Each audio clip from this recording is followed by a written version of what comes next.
जय श्री राम भाई लोग। आज हम लोग निरीक्षण पर निकले थे, देख करके मन बड़ा उदास हो गया।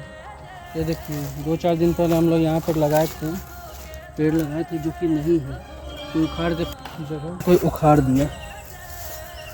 भाई आप लोग से ये प्रार्थना है, कम से कम सपोर्ट अगर नहीं कर सकते तो कम से कम जो कर रहा है उसका काम तो खराब मत करो भाई। ये सिर्फ हम अपने के लिए थोड़ी लगाते हैं यार, ये हमारे से इसका ऑक्सीजन सिर्फ हम लेंगे क्या? ये हमारे काम आएगा?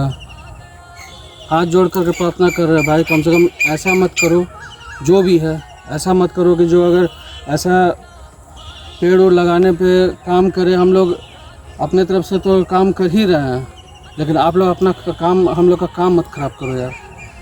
कम से कम जो कर रहा है इसको तो सपोर्ट करो, सपोर्ट नहीं कर सकते तो कम से कम चुप रहो यार।